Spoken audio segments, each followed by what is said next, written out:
Я хотел бы сказать пару слов об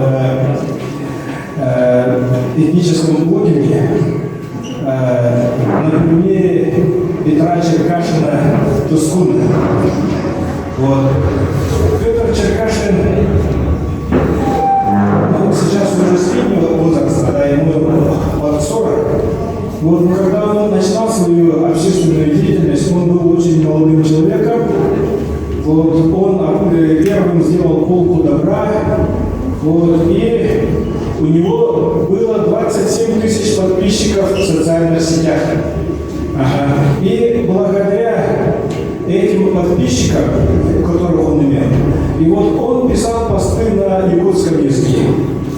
Вот как вы знаете, сейчас примерно из миллиона населения республики около 500 тысяч это якутской национальности, то есть имеется определенное этническое ядро, которое может наблюдать за социальными сетями на якутском языке.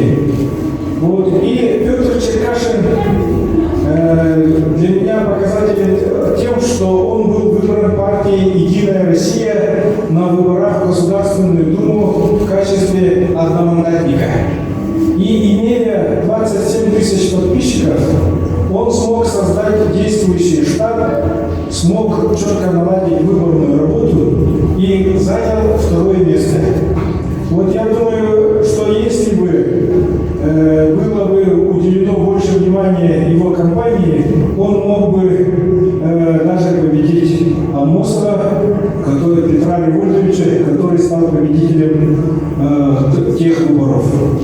Вот. И обращаясь к молодежи, вот я хотел бы сказать, что даже у нас в Якутии, даже в якутскоязычной среде, вот, есть возможности найти себя, показать себя, занимаясь блогерством. Поэтому я считаю, что опыт Петра Черкашина является очень ярким, позитивным опытом, который надо изучать нашей молодежи. Вот и мой друг господин Конна кушает суши. Это вот мы находимся на крестьянском рынке. Вот я снимаю ролики в YouTube. Конечно, Эркин Питерский намного более известный, чем я. Но вот мой ролик об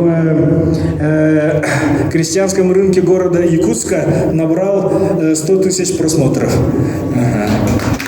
Вот, кроме Ютуба, я также публикую заметки в социальных сетях ВКонтакте, Одноклассники, свой канал в Телеграме. Также вот у меня свой блог nickbara.ru, в котором я печатаю моменты своей жизни.